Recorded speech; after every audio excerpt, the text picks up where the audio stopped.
Isi ya gitu.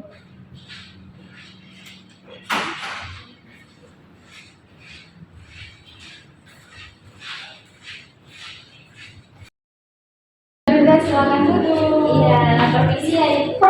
Iya. Oke, selamat pagi. Pagi. Gimana kabarnya hari ini? Alhamdulillah pagi yang menyenangkan.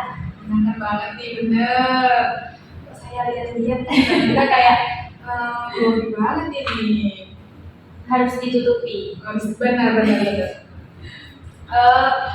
Gimana perjalanan ke sini tadi? Naik apa Mbak? Naik Grab. Macet? Lumayan karena kan pagi ya, jam kerja, banyak orang masuk kantor, banyak anak sekolah, jadi ya di jalan agak padat lah. Mbak Nanda, sana dari mana Mbak Nanda? Cantik sekali saya. Saya dari Madura. Madura mana ini? Madura kan banyak tuh, ada berapa ya? Ada berapa? Ada 4. Ada 4 kabupaten Mbak Nanda di? Saya di Sumeneb, di balik ujung kan ada Bakalan, terus Sampang, terus Pamekasan, terus yang paling ujung Sumeneb. Nah, saya di Sumeneb. Sumeneb, oh jauh sekali ya. Biasanya kalau di Sumeneb itu saya dulu pernah ke Sumeneb, saya tuh sama teman kerja itu biasanya terkenal itu ya Mbak Nanda apa? Sate ya? Sate. Sate yang enak itu gimana biasanya Mbak Nanda? Ada itu kalau di tempat saya satenya tuh paling enak, namanya di daerah Bluto itu tuh emang ikoniknya di sana. Terus kalau sate itu kan kalau di luar sate itu nggak ada kuahnya gitu kan. Kalau di Madura tuh ada namanya kuah gulai. Gulai. Saya juga pernah dulu ya nyobain campur saya juga. Oh iya. Kok jadi? Kalau cerita makanan. Iya itu. Mungkin saya ini ya, di sini perkenalkan dulu saya Renalina Putri Maharani. Saya di sini sebagai panitia rekrutmen dari kantor. Jadi tugas saya di sini ini sebagai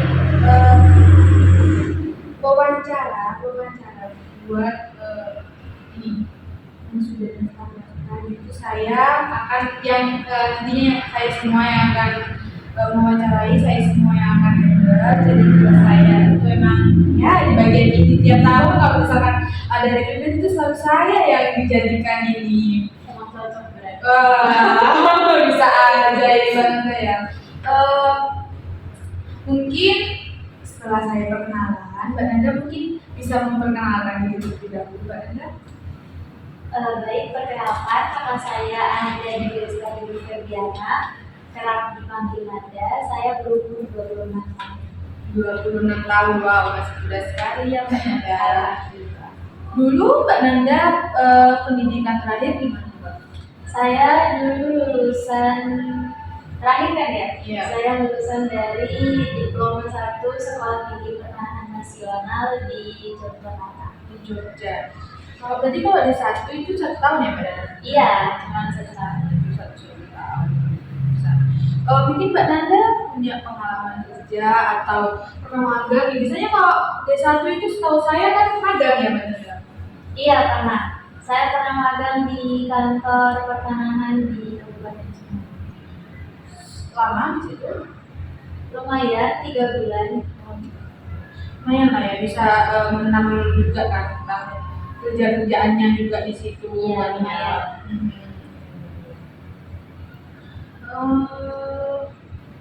Setelah lulus dari situ, Mbak Nanda ada niatan buat lanjut lagi Mbak? Memang ini masih muda juga, masih bisa lah kerja karir juga. Atau setelah dapat kerjaan ini mau lanjut? Boleh, nanti sambil mengikuti aja pendidikannya, yang penting punya uang sendiri. Iya, bener ya Mbak Nanda ya. Kita kalau sudah punya uang sendiri mah kemana aja bisa ya Mbak Nanda. Oke, mungkin tanpa berlama-lama lah kita masuk ke sesi yang lebih serius ini Mbak Nanda. Siap Mbak Nanda. Kok jadi saya itu gagal banget ini ya Mbak Nanda. Aman. Saya cuma tanya-tanya sedikit mengenai Anda mungkin punya pengalaman cerita sedikit aja dari saya. Baik. Oke, Mbak Nanda. Saya akan menanyakan ini dalam pengukuran ya. Kan kita ini kalau kebetulan kan yang ini tentang ini pengukuran juga, jadi kan tidak jauh-jauh beda dari situ. Saya mau nanya nih ke Mbak Nanda, pada saat pengukuran pernah nggak ya Mbak Nanda itu menemukan perbedaan antara hasil alat ukur dan data peta, dan bagaimana jika iya, bagaimana Mbak Nanda menangani hal tersebut? Pada waktu itu saya pernah mengukur di salah satu desa. Pemohon tersebut itu meminta untuk membuat sertifikat baru karena sertifikat yang lama hilang. Karena sertifikat yang hilang itu sudah diterbitkan pada tahun 2000, mengakibatkan kita sebagai petugas ukur harus mengukur ulang untuk menjaga keakuratan data. Pada saat itu saya dan rekan saya mengalami perbedaan hasil ukur sebanyak 2-3 meter. 2-3 meter. Kemudian jika mengalami hal tersebut, nah langkah apa nih yang biasanya dilakukan oleh Mbak Nanda untuk memastikan setiap hasil pengukuran itu dapat akurat?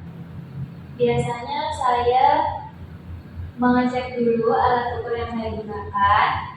Saya juga mengecek hasil ukur yang saya sudah dapatkan.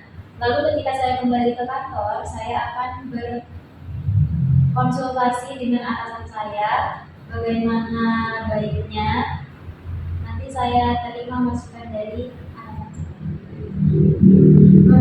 Kemudian gimana sih hasil yang didapat dari langkah yang diambil oleh Mbak Nanda itu? Setelah melakukan proses yang sudah saya jelaskan tadi, saya mendapatkan hasil yang akurat karena sudah diverifikasi langsung oleh atasan saya. Oke. Kemudian yang kedua, Mbak Nanda pernah nggak menyentuh atau mengoperasikan alat ukur seperti GPS atau GIS atau perangkat lunak lainnya? Pernah. Nah, di mana itu? Waktu di sekolah pernah? Kalau di sekolah semuanya, di STPN itu semuanya diajarin. Di kantor pertanahan Sumeneb juga ada. Iya. Oke, mungkin Mbak Nanda bisa boleh diceritakan situasi ketika Mbak Nanda harus menggunakan alat ukur dengan kondisi teknis yang sulit. Iya, seperti itu. Biasanya kan kalau GPS itu kan menggunakan jaringan. Jadi jaringan itu harus kuat dan cepat. Ketika saya ada di daerah seperti di perbukitan, biasanya sinyal GPS itu lemah. Jadi saya biasanya akan mengganti metode.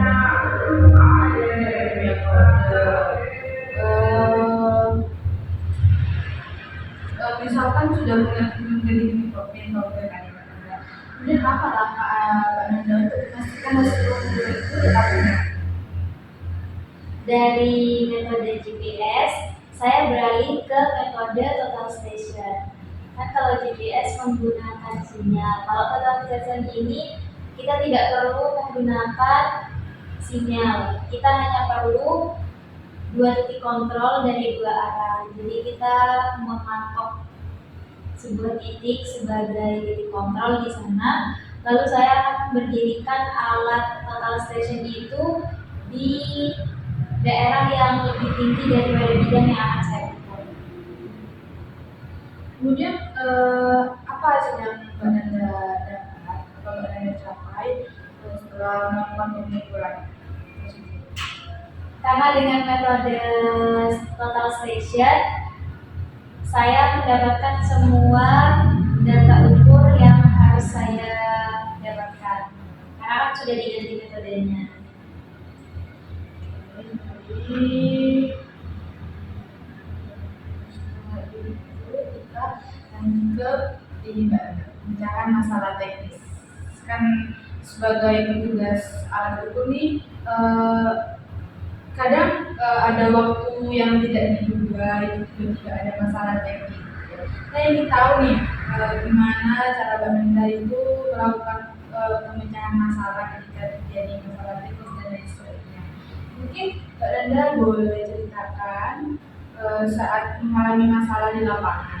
Misalnya ketika alat ukur itu tiba-tiba rusak di lapangan, yang sehingga itu dapat mempengaruhi hasil ukur. Mungkin Mbak Anda pernah mengalaminya atau pada saat pengukuran tiba-tiba alat ukurnya rusak atau gimana, mungkin Mbak Anda bisa ceritakan. Pada waktu itu saya dan rekan saya pernah mengukur di suatu medan yang ya kurang lebih bisa dibilang tricky ya buat kita ukur sebagai perempuan, karena kan kita nggak akan selalu dengan laki-laki ketika kita sedang mengukur. Bisa aja saya dan rekan saya ini sama-sama perempuan, namun kan medannya ya sama saja. Perempuan dan laki-laki ini mendapatkan medan yang sama susah. Jadi pada waktu itu karena tidak mungkin menggunakan metode GPS karena tertutup dengan atap. GPS itu kan memerlukan sinyal itu kan tidak pakai dari satelit. Kalau tertutup atap, jadi satelit itu tidak bisa masuk, jadi tidak bisa diambil dengan metode GPS. Kalau diambil dengan metode ground station juga tidak mungkin karena medannya tidak memungkinkan untuk kita membuat titik kontrol dari dua arah. Jadi pada waktu itu saya dan rekan saya menggunakan metode dengan alat pita ukur. Pada waktu itu ketika sedang saya mengukur, pita ukur yang sedang saya gunakan itu putus karena tarikannya terlalu kuat. Putus juga ya? Iya. Kemudian setelah kan pita ukurnya putus nih, mau nggak mau kita harus mendapatkan solusi. Gimana sih caranya biar pengukuran ini tetap berjalan gitu kan ya? Apa solusi Mbak Nanda? Atau bagaimana Mbak Nanda itu mencari solusi saat situasi lapangan yang tidak sesuai rencana di awal? Biasanya pada saat pengukuran saya akan membawa dua alat ukur sebagai cadangan. Jadi ketika pita ukur yang sedang saya gunakan tersebut putus, saya masih mempunyai pita ukur cadangan. Jadi saya menggunakan pita ukur cadangan tersebut, lalu saya melakukan pengukuran ulang. Jadi kalau misalkan mau ukur nih, memang harus prepare banget ya. Maksudnya kita kan nggak tahu bakal ada kondisi apa, jadi kita harus membawa backupan gitu ya. Iya, karena kan kita lokasi yang kita ukur itu kan bukan hanya di lingkup sekitaran kantor aja. Jadi kalau tempatnya jauh, terus nggak ada backupan alat, masa harus balik ke kantor lagi buat ngambil, kan nggak efisien. Ketika sudah solusinya sudah ada nih, kemudian hasil dari pengukuran atau strategi apa yang dapat Mbak Nanda lakukan untuk mengatasi hasil pengukuran yang tidak konsisten antara titik? Jadi ketika pita ukur saya tersebut putus, saya kan sudah mendapatkan data. Namun ketika saya sudah mengganti pita ukur tersebut, saya tetap harus melakukan pengukuran ulang dari data yang sudah saya dapatkan sebelumnya. Karena kan kita nggak tahu ya, alat ukur itu kan kadang bisa berbeda dalam waktunya.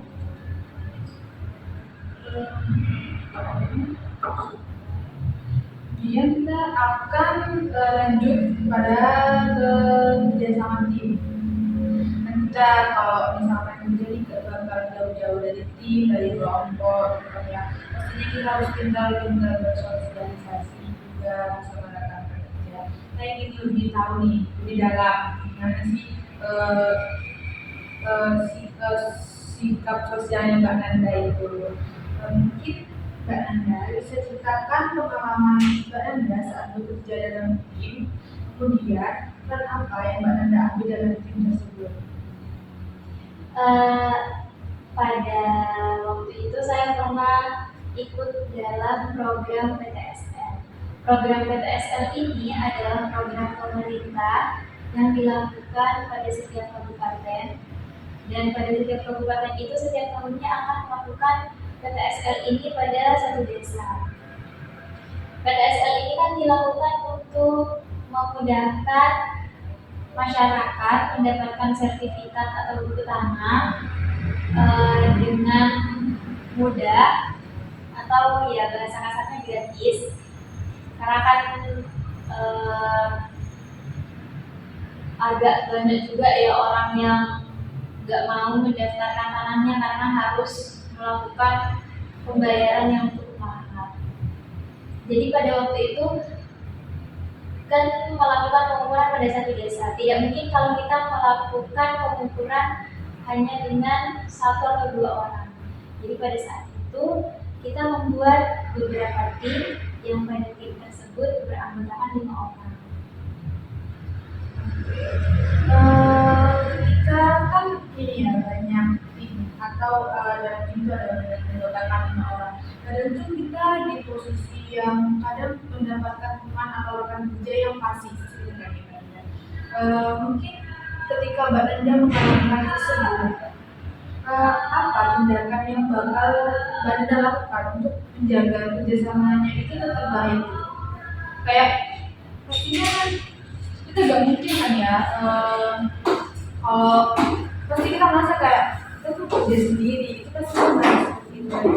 Mungkin gimana cara Anda akan biar kerjasama itu juga berjalan dengan baik.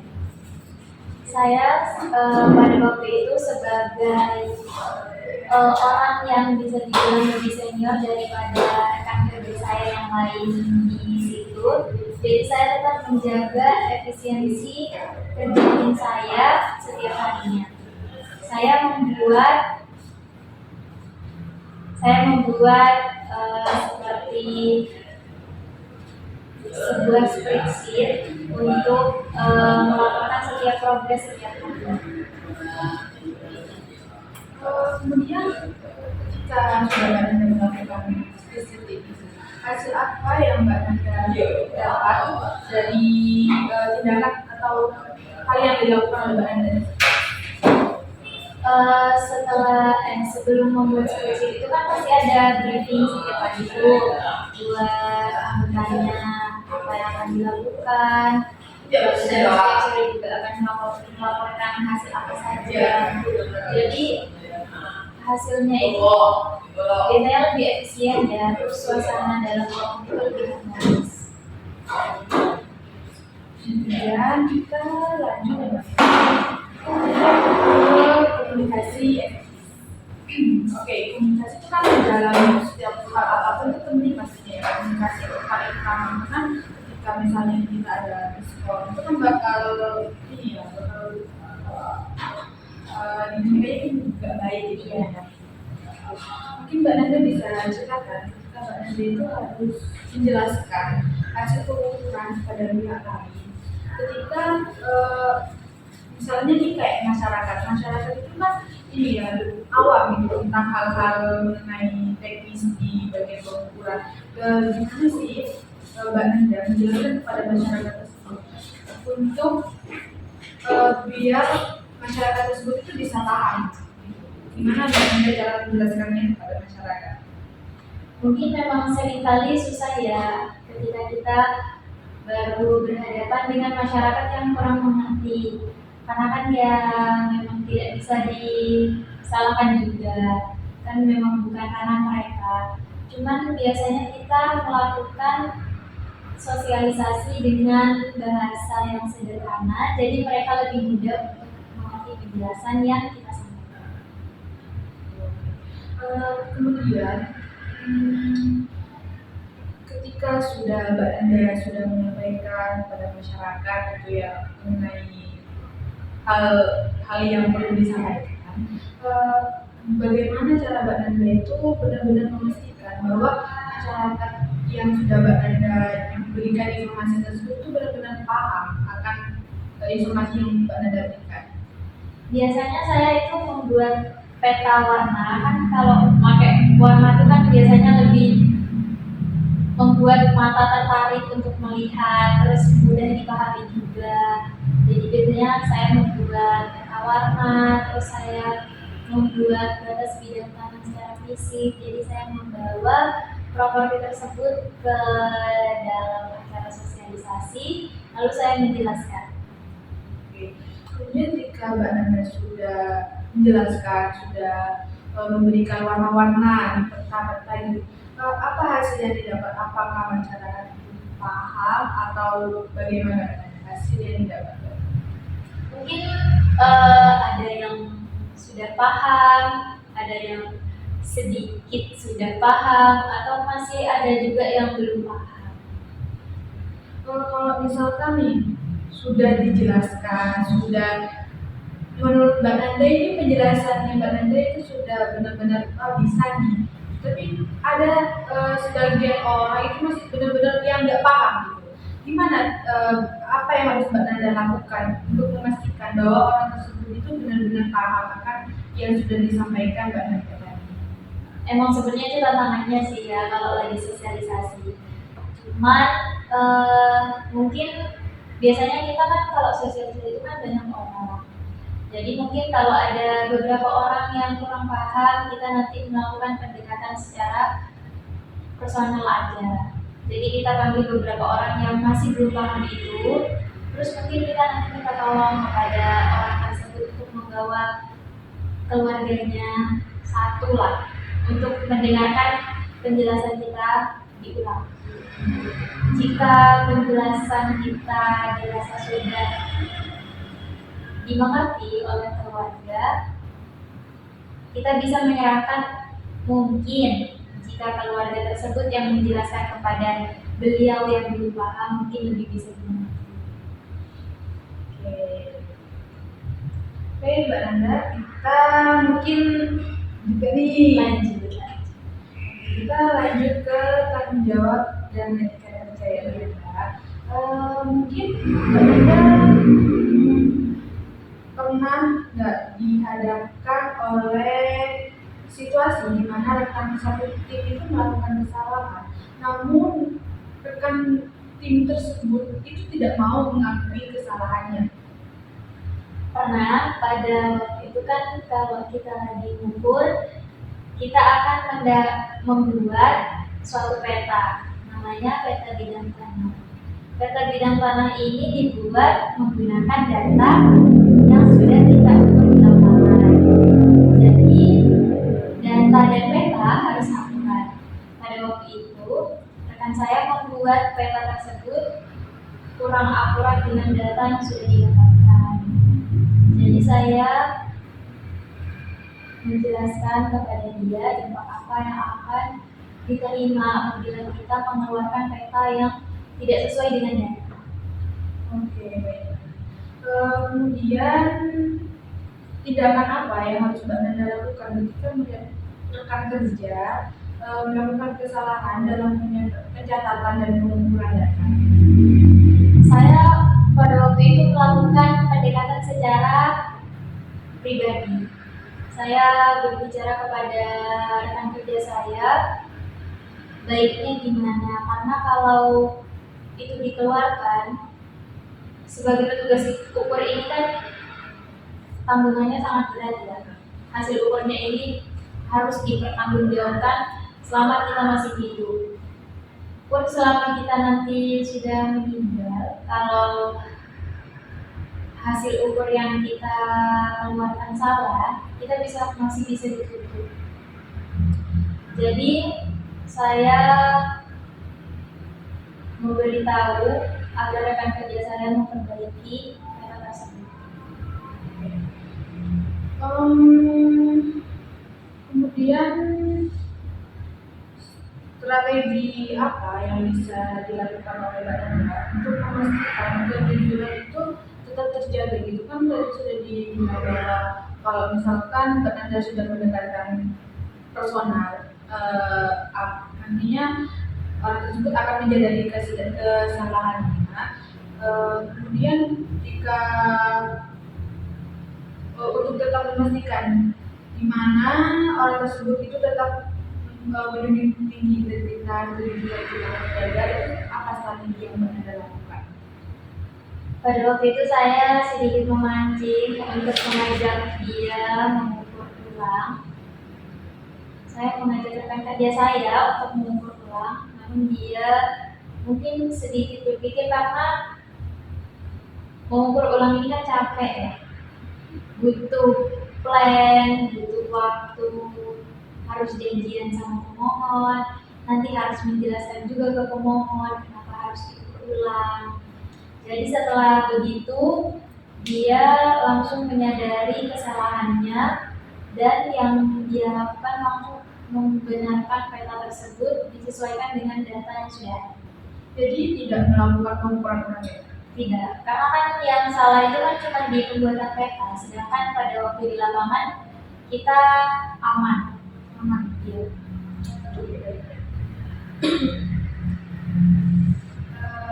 Yang kemudian ya lanjut ke adaptabilitas dan ketahanan lapangan. Kan sebagai petugas hukum kita harus terus kebal terus kebal tentang cuaca atau medan yang sulit, bahkan kita di dalam situasi ini kan kita harus tetap bekerja di bawah tekanan itu, harus tetap profesional ya, buat tanpa menurunkan kualitas kerja kita. Mungkin Mbak Nanda punya pengalaman itu, bisa diceritakan mungkin pengalaman kerja Mbak Nanda ketika harus bekerja di bawah tekanan waktu dan juga cuaca yang tidak mendukung, sehingga itu dapat menghambat pekerjaan Mbak Nanda. Pada waktu itu saya pernah mengukur di daerah pesisir dekat pantai di Kabupaten Sumeneb. Memang pada waktu itu pada saat saya mau berangkat cuaca kurang mendukung. Cuman karena sudah janjian dengan pemohon kan juga pasti akan melakukan perjanjian dengan pihak-pihak yang berbatasan dengan bidang yang dia punya. Jadi nggak mungkin kalau kita nggak berangkat. Jadi ya tetap dijalani. Ternyata sampai sana setelah kita melakukan pengukuran selama kurang lebih 15 menit, baru 15 menit jalan ternyata sudah hujan. Itu diberi waktu berapa jam Anda? 2 jam. 2 jam. Tiba-tiba hujan datang. Iya. Waktu 15 menit. Misalnya dia kan hujan datang, kan pastinya itu tekanan kerja kan semakin tinggi gitu kan ya.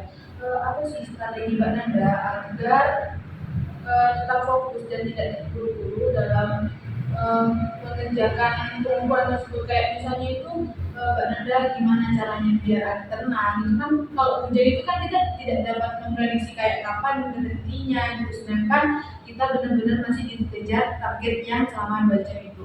Apa strategi Mbak Nanda itu agar tetap tenang, fokus gitu?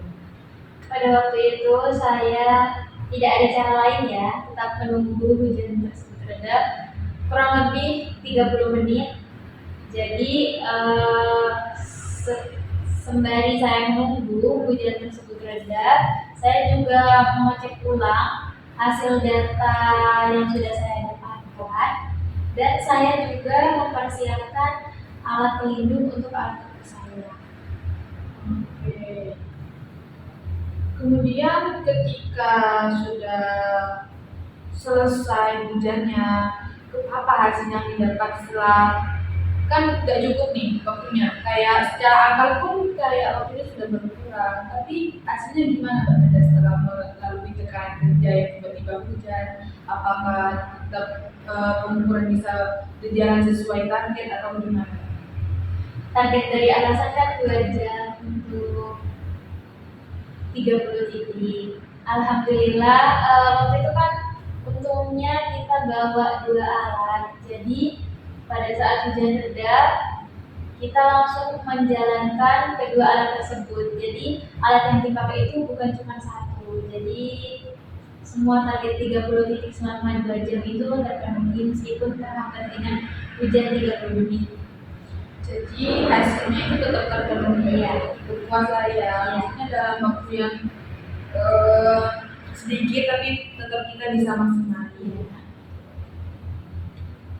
Kemudian kita lanjut ke manajemen waktu ya, Mbak Nanda. Ini tidak jauh-jauh berbeda dari pertanyaan sebelumnya tentang waktu juga kan ya Mbak Nanda, karena waktu itu juga kan penting gitu ya. Kita berkurang 15 menit, wah itu kalau dalam pengukuran tidak ingat karena kita juga dikejar target gitu kan Mbak Nanda. Mungkin Mbak Nanda pernah mengalami atau pernah diberikan target untuk menyelesaikan pengukuran di titik ukur dengan lokasi yang berbeda-beda dalam waktu yang singkat. Pernah nggak Mbak Nanda mengalami itu?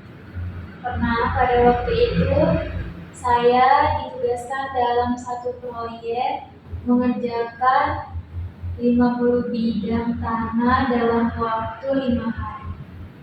5 hari saja. Kemudian bagaimana Mbak Nanda itu mengatur prioritas pekerjaan agar sesuai dengan tenggat dan bagaimana hasilnya? Jadi kan kalau kita mau mengukur itu tidak akan langsung, misal berkas masuk, langsung kita diberi surat tugas untuk turun ke lapangan, langsung kita turun ke lapangan gitu, tidak mungkin begitu. Jadi ada jadwalnya kita untuk cek lapangan. Jadi cek lapangan ini kan untuk mengetahui apa saja alat yang akan kita bawa, metode apa saja yang akan kita gunakan, terus alat cadangan apa saja yang akan kita bawa. Jadi pada waktu itu, pada saat cek lapangan, saya melihat medan tersebut memang agak sulit untuk diselesaikan dalam waktu 5 hari. Namun saya percaya pada tim saya, karena suatu tim tidak akan berhasil kalau kita tidak percaya sama tim kita. Jadi saya membuat plan titik yang harus kita ambil ini untuk menyelesaikan 50 bidang tersebut harus dimulai dari titik yang paling mudah. Jadi kita prioritaskan titik yang paling mudah itu kita ambil di awal. Jadi untuk titik yang susah kita prioritaskan di nomor terakhir. Jadi Mbak Nanda itu ngerjain dari yang mudah dulu, baru ke yang susah dulu. Itu termasuk langkah yang benar karena kita harus sebagai petugas itu dituntut bagaimana kita harus benar-benar memanage waktu yang sebaik mungkin untuk hasil yang maksimal juga nantinya. Kemudian setelah Mbak Nanda itu melakukan sudah memilah dan memilih ya kayak mana yang mau dikerjain duluan, hasil yang Mbak Nanda dapatkan itu seperti apa Mbak Nanda? Pada waktu itu karena kita sudah membuat plan, meskipun medannya sedikit susah ya, cuma waktu itu kita berhasil menyelesaikan 50 bidang tanah dalam waktu 5 hari sesuai dengan target yang atasan kita. Jadi intinya bisa lah ya? Iya, bisa. Oh ini Mbak Nanda pernah nggak dihadapkan oleh sengketa tanah? Itu sering kali terjadi. Iya, dari kedua belah pihak. Pernah Mbak Nanda? Pada waktu itu saya pernah turun ke lapangan. Ternyata pihak yang berbatasan ini tidak setuju dengan batas yang sudah ditentukan oleh pemohon saya. Kan pengukuran itu bisa dilakukan apabila kedua belah pihak telah setuju. Misal pemohon ini mengatakan patok saya di sini, batas tanah saya di sini. Namun bidang yang berbatasan mengatakan batas tanah saya di sini. Jadi dia mengambil tanah yang pemohon saya punya. Kalau ada masalah seperti itu, biasanya itu disebut dengan sengketa tanah. Jadi tidak bisa dilanjutkan dengan penggusuran. Kemudian jika terjadi hal tersebut, apa langkah Mbak Nanda itu untuk istilahnya kayak biar masalah itu sengketa tanah tersebut itu dapat diselesaikan? Kan nantinya kalau misalkan sengketa tanah itu tidak dapat diselesaikan, itu kan pengukuran pun juga nggak bisa dilanjutkan. Apa langkah Mbak Nanda agar sengketa tersebut itu dapat diselesaikan? Biasanya saya akan melakukan mediasi kepada kedua belah pihak. Saya akan mengatakan silakan diselesaikan secara kepala dingin, diselesaikan berdua. Saya tidak akan ikut campur, dan saya juga tidak berhak untuk memasang patok. Jadi yang berhak untuk memasang patok ya hanya yang mempunyai tanah dan disetujui oleh pihak yang berbatasan. Jadi cara saya hanya memediasi saja, karena memang bukan tanah saya untuk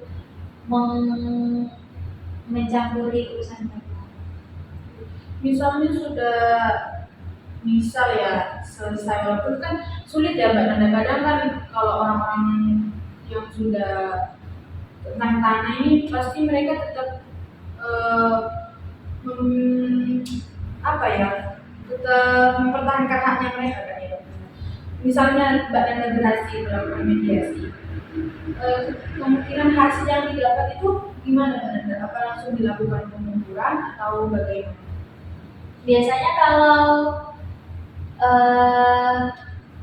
pihak yang berbatasan tidak setuju, namun setelah melakukan mediasi dengan saya, beliau setuju, maka pengukuran bisa dilanjutkan.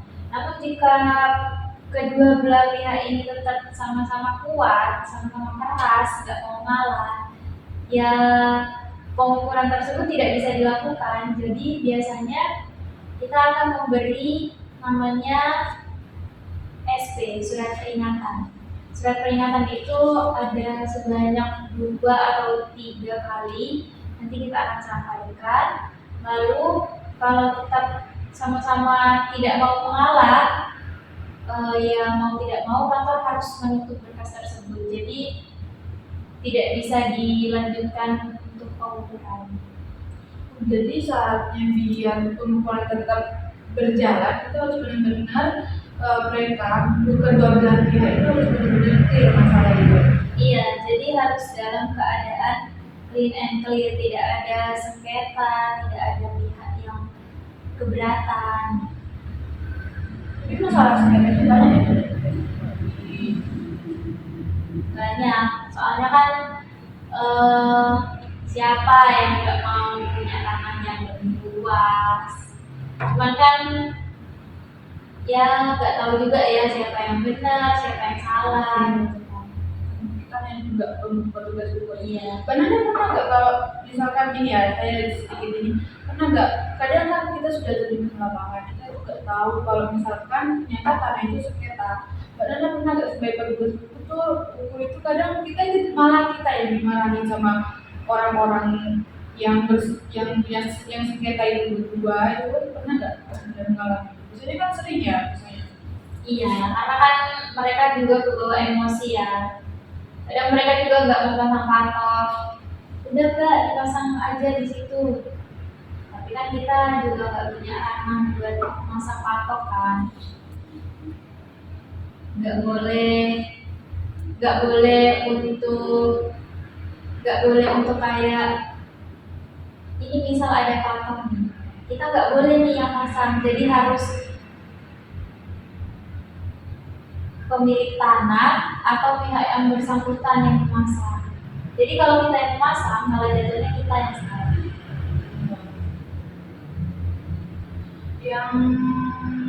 Oke, ini yang terakhir. Iya. Sudah sedikit lega nggak Mbak Nanda? Ini kan sudah pertanyaan lagi ya, sudah lega ya? Sudah.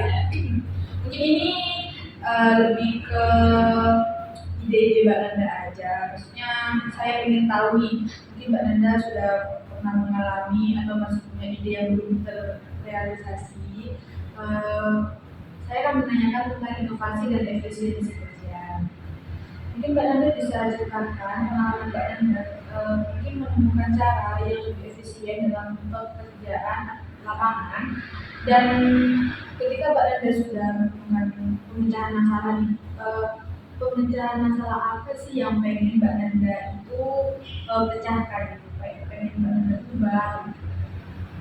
Biasanya ketika kita sudah selesai melakukan pengukuran, kita akan melakukan ekspor data. Jadi, data yang sudah ada di alat, kita akan pindahkan ke HP atau ke laptop kita untuk diolah. Biasanya proses tersebut itu membutuhkan waktu yang lumayan cukup lama, karena kan kadang kita melakukan pengukuran itu bukan hanya di 2 titik, kan kalau 2 titik kan nggak jadi bidang ya, jadi garis. Jadi saya tuh pingin membuat inovasi agar waktu yang digunakan untuk melakukan ekspor data tersebut berkurang. Stok data pengen berkurang ya Mbak Nanda. Strategi inovatif apa yang Mbak Nanda lakukan agar dapat terrealisasikan dari ide Mbak Nanda? Saya waktu itu pernah membuat seperti format Excel untuk memudahkan. Jadi dari alat langsung ke Excel tersebut, langsung otomatis dia terbaca semuanya. Terbacanya berapa persen Mbak Nanda? Maksudnya tingkat kepercayaannya itu berapa persen Mbak Nanda dari Excel tersebut? Tingkat kepercayaannya ya kurang lebih 80% lah. 80%. Dari yang sudah terrealisasikan nih, kemudian ada nggak dampak yang dirasakan oleh tim Mbak Nanda atau dalam kantor Mbak Nanda waktu itu ada nggak dampak? Pada waktu itu kan ketika saya baru membuat, saya coba dulu apakah ini memang efisien atau memang mengurangi waktu. Ternyata setelah saya coba, ternyata 40% mengurangi waktu. Jadi bisa dibilang ya sedikit berhasil. Terus saya berbagi kepada teman saya meminta untuk teman saya mencoba format Excel yang sudah saya buat. Mereka juga setuju jika format Excel yang sudah saya buat ini dapat membuat efisiensi lebih meningkat.